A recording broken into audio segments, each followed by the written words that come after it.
Welcome to the Igniting Imagination podcast. I'm your host, Lisa Greenwood, and I'm joined by my co-host for this season, my brilliant friend, Reverend Sue Phillips. Hi, Sue. Hi, Lisa.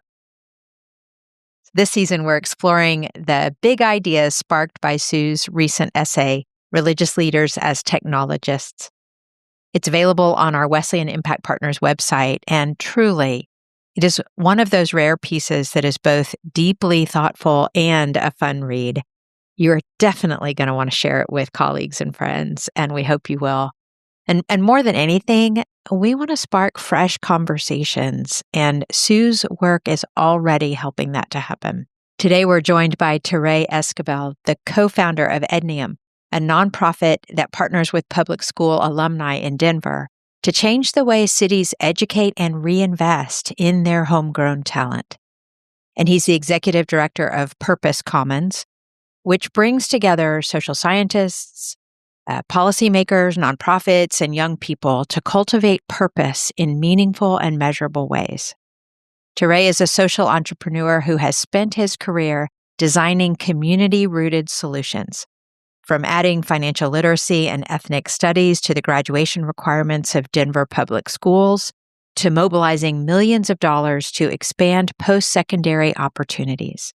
His work sits right at the intersection of purpose, community, and new technologies of belonging. It's really a perfect conversation for this podcast season. Sue, I'm curious what stood out to you from our conversation with TeRay. TeRay has been living now for years in the center of a conversation about how to equip all of us to have the kind of conversations that really matter in our everyday lives. He is turning abstract concepts like purpose into everyday strategies that are accessible to people. And in congregations, we can learn so much from the technologies he uses, the way he speaks, and the way he frames the big questions in little enough ways that we can actually chew on them. Yeah. I think that's so right. And I love having a conversation with somebody who's completely outside of our usual frame of reference, our discipline, if you will, to help us then come back to our own setting and say, what can we learn from the way, he's looking at it or he's talking about it? And one of the things I'm walking away is just how myopic we can get about the strategies and systems we put in place. And so we get so tied to those strategies and systems that we forget actually what they were there for in the first place. So they might have worked 10 years ago, 20, 50 years ago. But today we've got to pay attention to the very people we want to be in relationship with and that in our communities and then design the strategies and systems, the worship experiences, the formation experiences around that. And that's what he's doing in his setting, but also what he's inviting us to do, pay attention to where people are. And so let's listen to our conversation with TeRay. Welcome, TeRay. Thanks for being with us today. Excited to be here. Thank you for having me. Great. All right. Before we dive into your work and what you're up to these days, I'd love for you to share a bit about where you come from and what has shaped your passion for purpose and young people and really community-driven change. Yeah. It's a kind of a long, winding journey. I'm realizing more and more I have to scroll more when I have to click the year I was born, and I'm like, oh, these stories are starting to add up, right? But I'm from Denver, Southwest Denver, Inglewood, Southwest Denver, that kind of area. Kind of came up in an environment where I was forced to kind of navigate a variety of different spaces in my life. And I think in some ways it seems, when I tell people my schedule with my parents, it seems crazy, but it was actually such a benefit because I got to build meaningful relationships in all types of walks of life. You know what I mean? And we fast forward a bit. I went to Abraham Lincoln High School. I'm a proud Lincoln Lancer here in Denver. Played sports, thought that was the route. And the junior year, actually, I got hurt in football. And about 2 months after I found out I couldn't play sports anymore, I found out that my now wife was pregnant. And it was this interesting space where I liked school. School was kind of like a space where I could find answers in living a life where outside of school I couldn't really. Not a lot of things made sense. You know what I mean? But after that news came, you know, where school used to like me and I used to be confused why all my friends kind of like had this feeling towards it. I started to feel what they were feeling when like a system and an infrastructure no longer like believes in you as an easy win. Mm. And so it was it was compounded by the fact that my son was born at 25 weeks. He was a pound and 14 ounces when he was born. And it was like this real inflection point where I think things could have went left or right. And I was fortunate. A gentleman, his name was Warren Smith. He was there.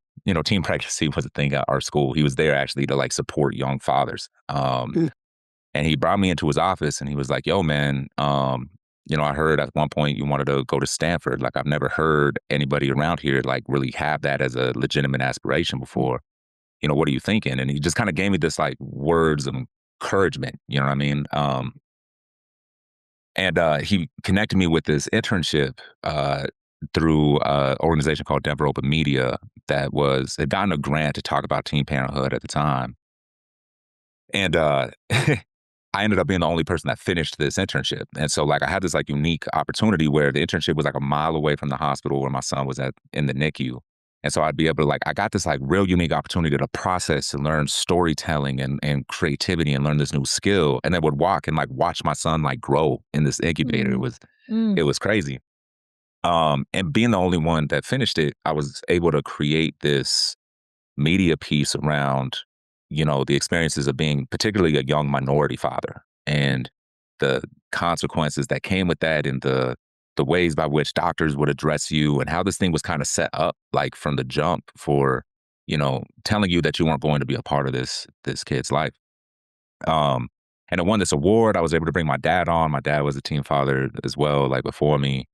Had some friends and it turned into this like speaking engagement, which like I was going around at 17 years old, 16, 17 years old, telling people about this experience and like watching doctors and watching administrators say like, like, let me rethink this.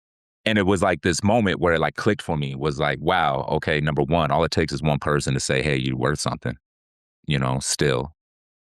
Two, when you share your story, it's this unifying factor that like with a very small group of people that are committed to voice, you can make a difference and you can really shift some things. And was the spark that led to everything else, which I'm sure we'll get into. But it was, yeah, I never go without thinking about Mr. Warren Smith and his hand. You know what I mean? It really made me think of your article, Sue, of like somebody saying, hey, like, you're welcome here. And you have something to contribute. So that sparked it all. It's all about authentic storytelling and showing up for people when it matters. TeRay, that's amazing. I hadn't heard this part of your story that has your son born at 25 weeks. That's Yeah. Well, now he's officially taller than me. We found well, out I he saw a ruined my whole recent picture. Thanksgiving. Yeah, he ruined my whole Thanksgiving. He's It's owning official. you now. Yeah, I told him he needs to start paying bills. You know what I mean? But he's good. TeRay, it seems like you came into even very early maturity knowing something about turning your own experience inside out and reaching a hand Hmm. out. Somehow trusting your own experience as like in our world we might call it sort of holy ground that other people want to stand on. How did you like?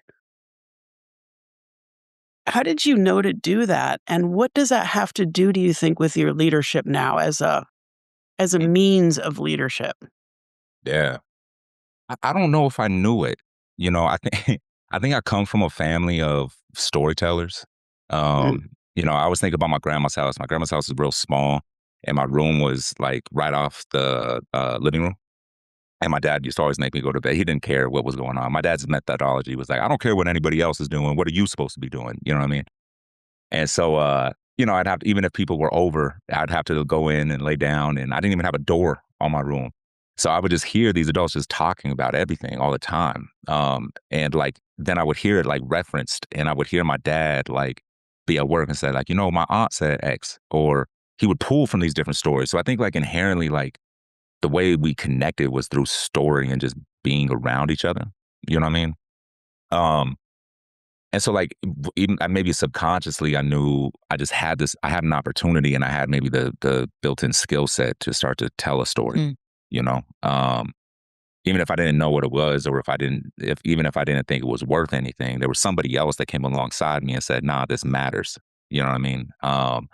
And so like, you win an award. Now all of a sudden people tell you your stories matter, and now you're like self-conscious about the things you say. But I don't know if it was a conscious thing, more so than just I was blessed to have a family environment that respected authenticity um, above like anything else.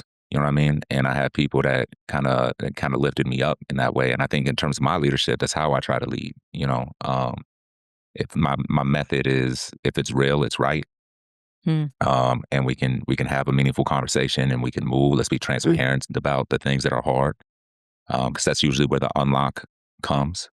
Let's not be afraid of the tension. Let's not be afraid of having those hard conversations. And it works out sometimes. It doesn't work out other times. It just really depends on if the system that you're engaging with or the people you're engaging with are in alignment with that. And you stand on your own 2 feet, and you kind of take what comes with it. You have this great mix of ability to observe your own experience, but also what's real. This sense of what's real is what's right. Like this, but keen observation is pretty critical in that, and I hear that in you.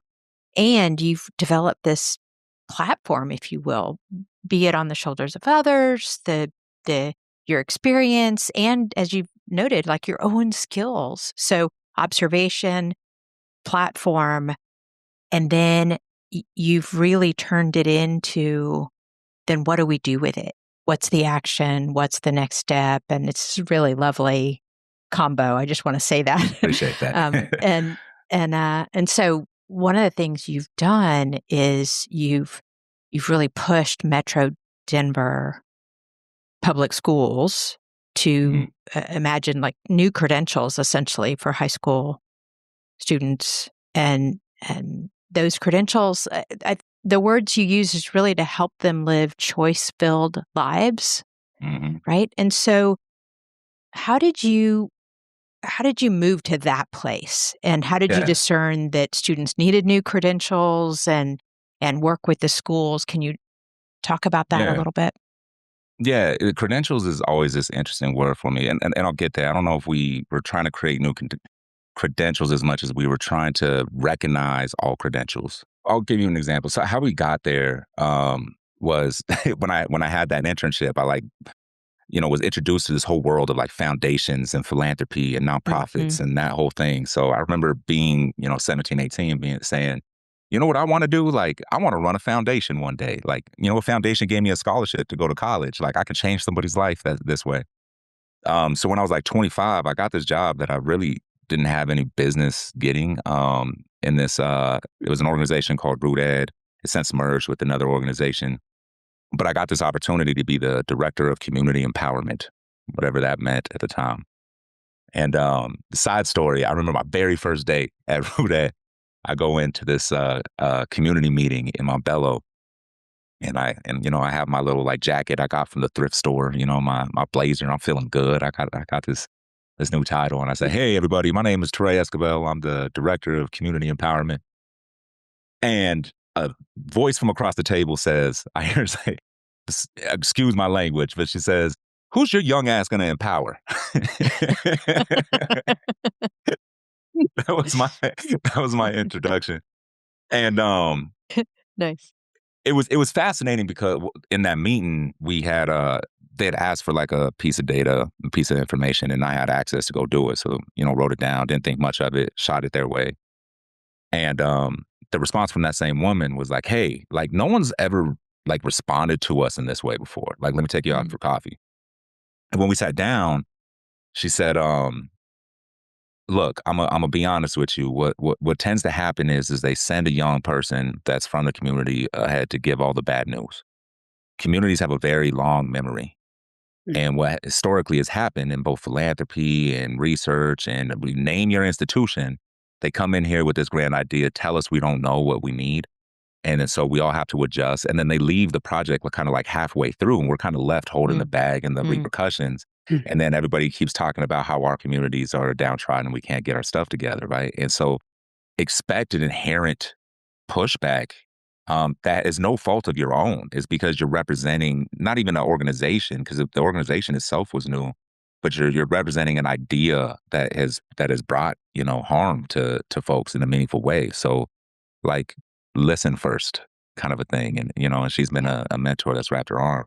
So with that Mm. spirit in mind, I was like I said, I was 25. I think I turned 26, and I was having all these conversations with all of those homies that I talked about that I was like, oh, I understand their experience now. Mm. And, some of them went to school, some of them didn't. But like what the reality was the underlying message I was hearing is I feel lied to Mm. because I did everything that the institution said I was supposed to be doing. And yeah, I'm still here struggling. You know what I mean? I had all these people that cared about me when I was like a part of the system. They could put me on a pamphlet or on their videos. But now I'm like, I'm out here on my own. I'm lonely. And these are people that I think I have this I have this real gift that was given to me that I have relationships with people that are kind of, like I said, are coming from all these. So I'm hearing I'm lonely from people that are like sometimes the toughest people I know. You know what I mean? Right. And in the meantime, I'm seeing how the educational system kind of operated and the politics of it all. And so often it was like, how do we find, but they were using communities and their experiences and their stories as a rubber stamp for a lot of predetermined ideas. Um, and in the guise of input, in the guise of an open table, it was really, hey, how do we get more and more people to say that they believe what we believe? And what I found was like oftentimes the conversations that were happening had no relevance to what people were actually experiencing. You know what I mean? You could pick your topic, your controversial topic in education that's being argued about. Like at the end of the day, that mom at the table was like, yo, like I'm trying to figure out how to get my kid to school tomorrow. Mm. Right. You know what I mean? Yeah. You hear alumni saying like, it did all this stuff and I don't know how to manage my finances. You know what I mean? And so with that, I was like, this is a gap in the ecosystem. Like recent alumni, like the people in their 20s, maybe early 30s, they're the ones really dealing with the consequences of their education. And so they probably, one, have a lot to say around what worked and what didn't, what prepared them and what didn't. But then two, like how do you get a city to reinvest in its homegrown talent? What good is it to put people through these public school systems if we're not helping them navigate and engage? And so to finally get to your question, Lisa, I apologize, but No, that's great. I went on this kind of tour to start to, we did two things. One, we started asking people like, well, how do you actually measure success, both from an institutional level, individual level, et cetera? And then we started talking to leaders throughout the city that ran businesses and asked like, what would it take for you to like hire, somebody from the city? And one CEO told me the story. She goes, look, I had a job that I posted 2 days ago and I have 175 resumes on my desk. I need some way to cut it. And right now, the best way I can cut it is through degree. You know what I mean? Mhm. But but what I'm learning is that you can have a degree from Harvard or Stanford that doesn't tell me you know how to really do anything. Mm. So like you started to see the field start to lose trust in this credentialing thing. And what she said, what was interesting, she was like, I get so much more production out of somebody who knows where this particular role lands on their journey. I get a lot less production of somebody that's just like looking for a job. You know what I mean? So the folks that even if they're only here for 2, 3 years, I get so much more out of them than the person that's just kind of floating in the wind, which is the thing I was hearing a lot of my friends say they were floating in the wind. And so with that, came, credentials of value, conversations. We did a project with a local organization here called the Denver Scholarship Foundation that was trying to look at why is it that Black and Latino boys in particular weren't persisting in college, Mm. long term. And we had these conversations with folks who dropped out and folks that never went and folks that graduated. Um, and what we found was that the credential they told us we needed in order to quote unquote make it wasn't enough, regardless of how you looked at it. And so, and almost the idea of you needing this credential was supposed to be an unlock. In some ways it was, but oftentimes it became the biggest barrier to social mobility. Having it or not having it became this obstacle that you had to overcome. So as a result, people were losing trust in the institutions that were supposed to be their pathways to freedom. In the meantime, you got these institutions saying, well, they just don't know. If they just knew how to get to college, then they would be better. Or if they just knew this, then they'd be better. It's like, nah, like we need a new value proposition for what these things are, because at every level, you're losing trust. And it's a hard pill to swallow, especially for folks who are leading systems who've built their entire identity around having that credential. To say that somebody without it probably has a valid opinion as well.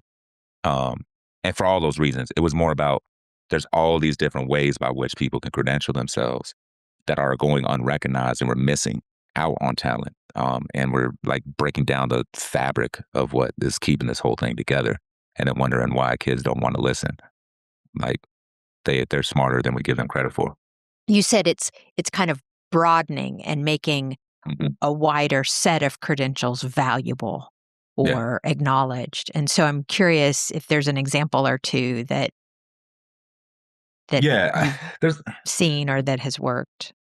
Yeah, there's a couple. I don't know if I could put my stamp of approval on anything, but what I will say is, so like in Colorado, and I'm probably going to butcher this, so people give me some grace, but it was like if you took 100 kids coming from the Denver public system, half of them are probably going to go to some type of post-secondary education. Half of those will probably finish within 6 years, and half of those will have some type of like living wage. So my question is, what about the 50% that didn't go to a post-secondary institution? Where are their pathways? Some of them might not want to go to college particularly, but they do find out when they're like 22, dang, I need something. Let me go get my electrician's degree. Well, nobody ever presented that to them as an option. You know what I mean? But I think the danger in like all the credentials that are being created, it's a very interesting thing to happen, Lisa, because you got two kind of like factions, right? You got the like only college matters, and then you got the like credentials matter, when credentials are like shorthand for like a certificate or a licensure or some type of professional type of thing. Right. They heard me have conversations around the college side. And the other side was like, well, no, our goal is that we want 1 million credentials. And I'm like, wait, you're missing the point here. The point isn't the credential itself, right? If we move away from one thing just to start counting the other thing the same way, we're losing the thread, which is the actual thread is, how do we help people live and lead choice-filled lives, successful lives? And so that's when people push on the credential side, I always warn them, it's like, is how do we recognize the fullness of somebody's experience as a set of expertise and a skill set that we then value to bring into our communities, our companies, our places of worship, whatever. Like, how do we expand what we even see as a credential in the first place?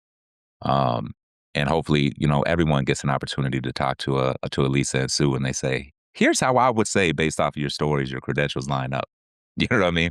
How do I put that on a resume and it be valid and people know what it means? Well, there's so much more to dig into. Sue, I see you leaning forward. Do you have a place you want to go? I do. Is that all right? Yeah. That's great. I want to talk about purpose for a second, because purpose feels like one of those realms in which every human heart has access, it just by virtue of our birth. Not necessarily that we all know what that purpose is, but that we all have it. I'm super curious about, so we're constantly in this podcast and in congregational worlds and religious leaders, we're really trying to figure out how to talk about old ideas, like vocation, it might be in our language, or calling in our language.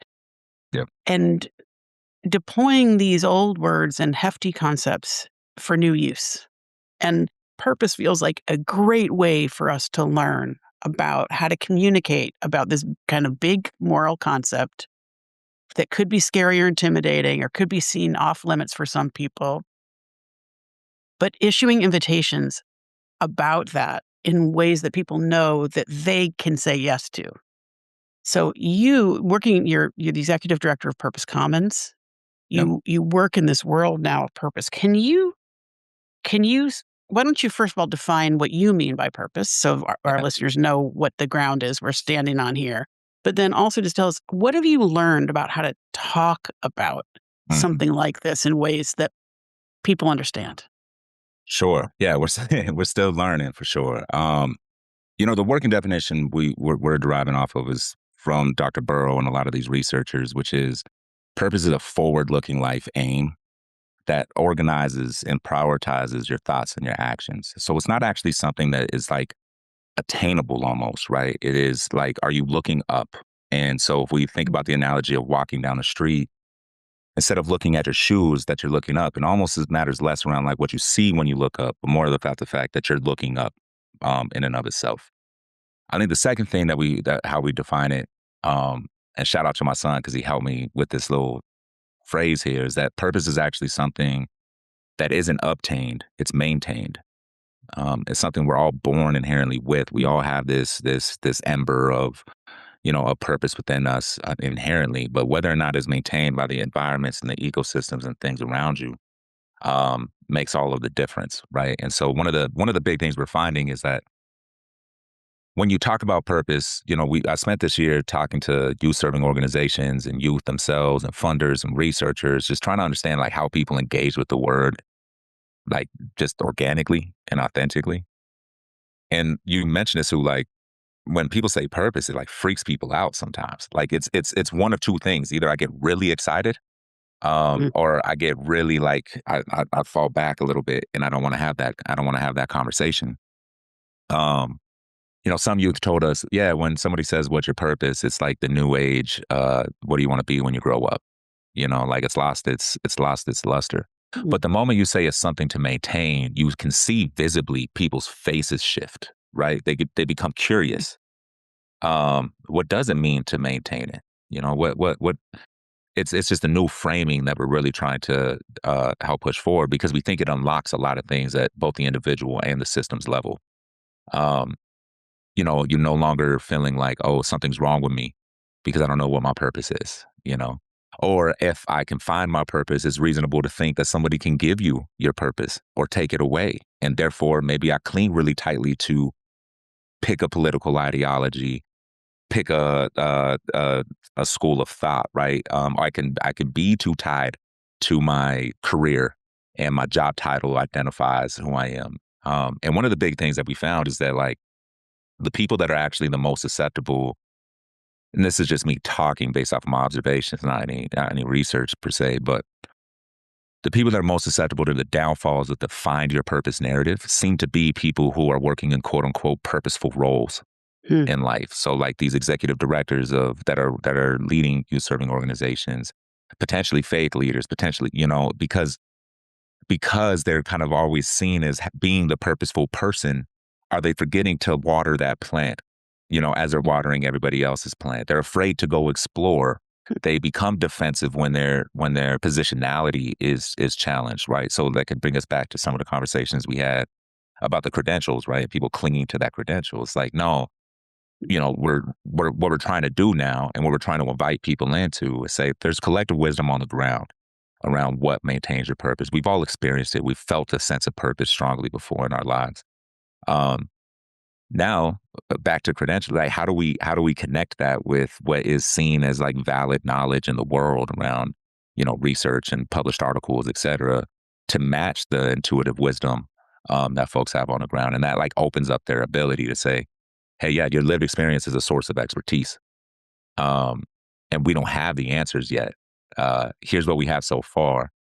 We're probably missing something. Help us think through this together. And that seems to allow people to engage in the conversation um, with a feeling that they have something to contribute, as opposed to something that they're lacking. Is the idea. This phrase, your lived experience is a source of expertise. I mean, it Mhm. has value. Your lived experience has value. And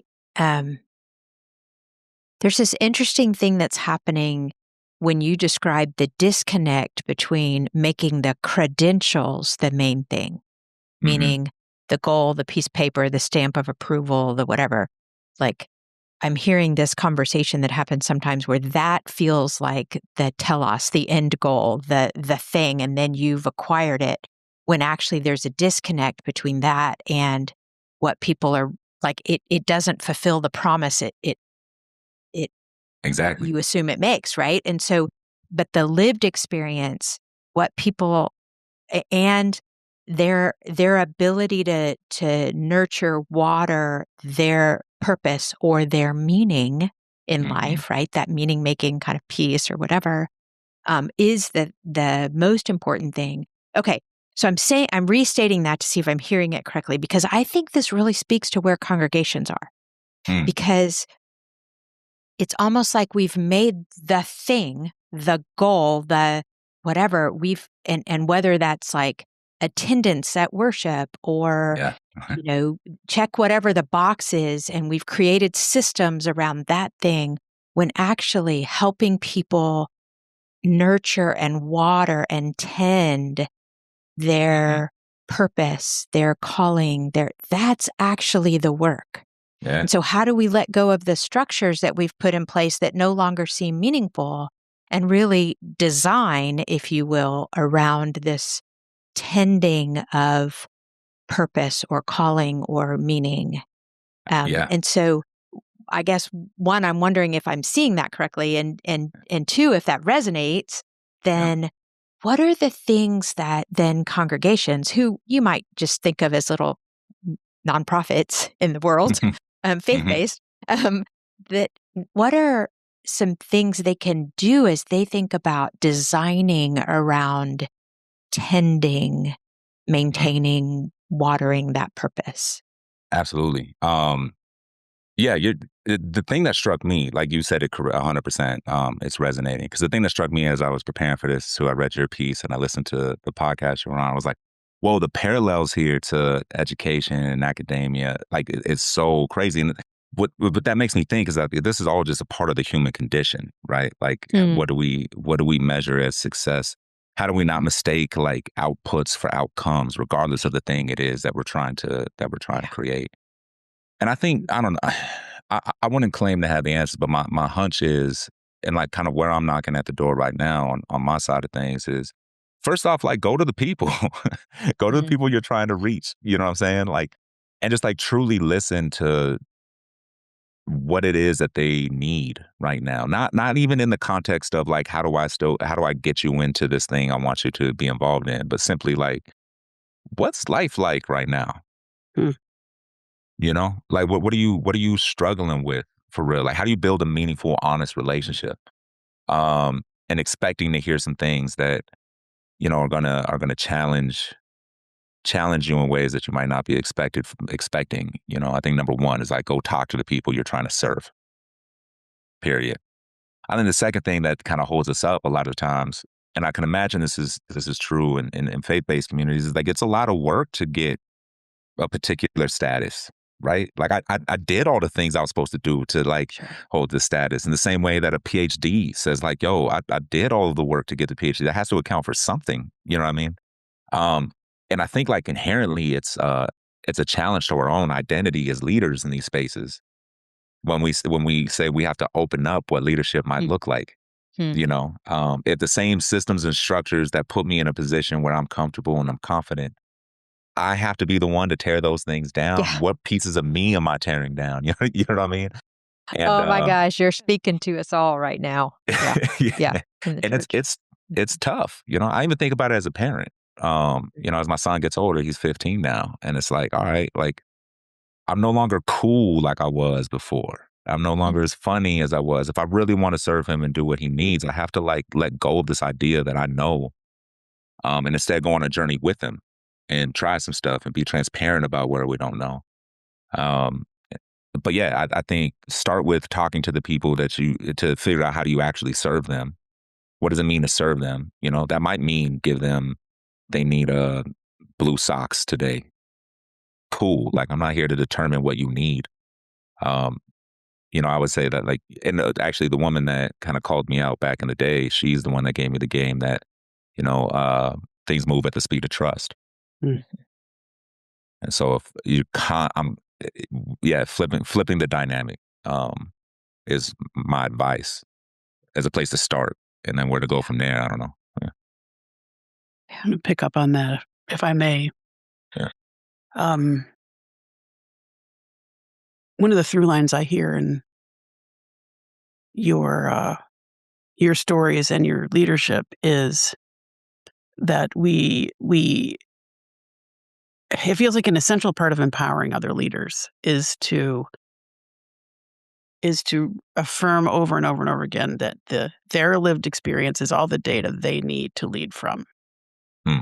Like that's the only credential you need is in a way an awareness of your own lived experience and then turning it inside out in service of other people. The reason this is coming up for me right now in the conversation is that when we think about technology, there's a way in which people who are less comfortable with technologies, and I don't just mean like computer stuff, I also mean like technology as a concept or because, if you go into the average congregation these days, a lot of folks are going to be obsessed with like basically how to deliver their church stuff online.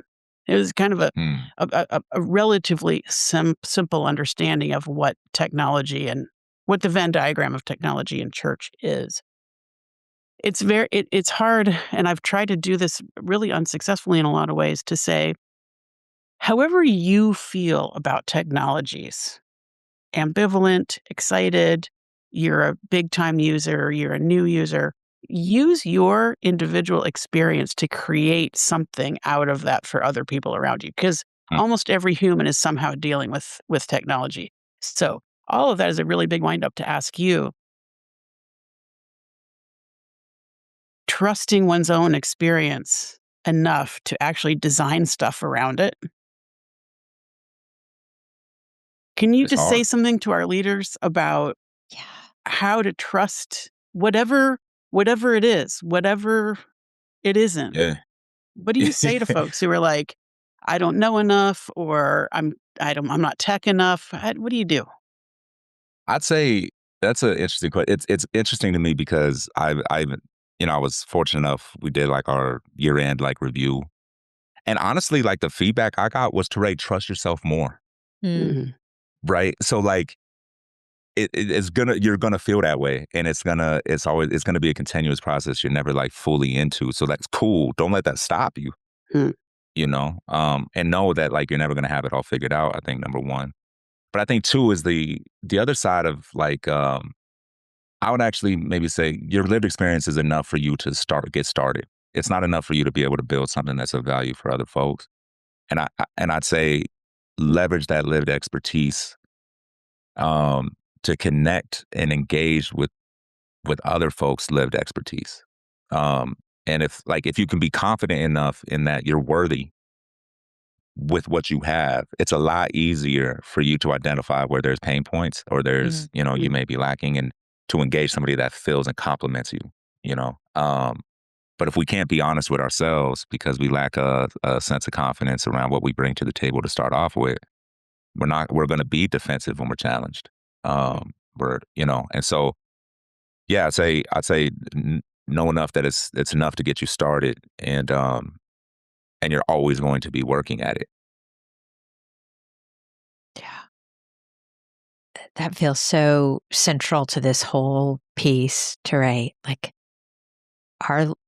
it's not just your lived experience matters, but like my lived experience matters. Like pay attention to, in other words, your work rooted in your own experience and in your own community is to help people pay attention to what's happening in them, to value, in our language, we would use a lot of talk about, and I think believe in, you know, understanding that you're a beloved child of God, Yeah. that God has gifted you and called you to be your full expression of self in this moment. And you're looking at that, again, my language, but you're looking at Yeah. that and saying, then then what does that look like, and how is that going to make a difference in your own family, in your own life? How do you take agency in that and make choices that live into that? Yeah, it's beautiful. Yeah. And like and maybe a side of it is like you're never gonna be everything to all people. You know what I Right. mean? For Right. Give like yourself grace in it. Right. give You don't have to be yourself grace. There's perfect. gonna be some people that rock with you. There's gonna be some people that don't. Like the thing you're Yeah. creating is gonna have a lot more success if it's authentic because you can't fake it. You know what I mean? I always say like two things. I always inevitably end up talking about my dad, but um, one thing I've noticed is like somebody asked me if I had a superpower, what would I define it as? And I say like, well, I had a father and a mother and a grandmother that like gave me unconditional love. There was Mm. nothing that I was going to do, good or bad, that was going to make them love me any more or less. My grandma used to always say that to me, like when I come home and brag to her. She's like, okay, I love you the same. I used to hate it. Like I wanted her to like love me more somehow because I Right. accomplished something. But like there was like such a stabilizing factor, you know what I'm saying? And I realized how many people don't have that. Where I Yeah. think a lot of the times, like, when I do talk to folks, about religion, it's like that is the thing that they're really going on to is like I have this place where I feel like I'm unconditionally loved. Yeah. How do we foster that? But I'll say on the authenticity side, when I was going for my first job, I was all nervous for my interview. And my dad was like, look, just go in and be who you are. Because one or two things will happen. Either one, they'll tell you no. And at least they told you, not some version of yourself no. Hmm. Or they'll hire you if you go up there trying to fake it. And like you're only going to be able to keep that front on for so long. Eventually you're going to get exposed and then you're going to leave. So either way you don't have the job. So like it doesn't make sense to present yourself as anything you're not. You know what I Yeah. mean? So good.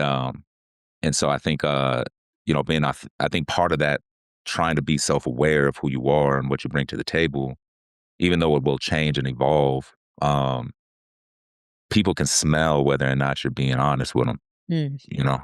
Hmm. Um, Yeah. and so, yeah. Yeah. I think that's right. So you may have just answered this question, but we've been asking all our guests a final question. So I'd like to Mm. move to that point. And let me say that there's so many threads we could pull on, TeRay, that I would love to Hey, continue. But we're friends now. Yeah, yeah, yeah, we're right? friends now. Yeah, Yeah. that's awesome. Um, so here's our final question. So, what's a piece of ancient wisdom or practice that's shaping how you live or lead right now? Ooh, that is a great question. I don't know if this is ancient wisdom, but there's a saying, and I might want to change my answer, but I think it's important. Again, with my dad, there was something I always like I would want to do, but I wasn't sure of. And I'd go and tell him like, hey, do you think like I'm gonna do this thing and here's the thing that why and all the reasons and here's like the logical points and yeah, yada. And he kind of just sit there and be like, are you trying to convince me or you? You know? There we go. And I think that piece of ancient wisdom is like there is something inherently we know whether or not we're walking with integrity and in alignment with who we are. Mm. You could feel it in your bones. You know whether or not you're trying to convince the world or you're trying to convince yourself. Um, and I think that's an ancient piece of wisdom. Like there's something in us that knows. This has been so good, TeRay. I've so loved this time, and I love what you're doing. Thanks for being with us today. I appreciate you having me. It's an honor. And I'm excited to see what y'all are able to build out of this podcast. I'm excited to be a part of it. So thank you. Thanks. Thanks.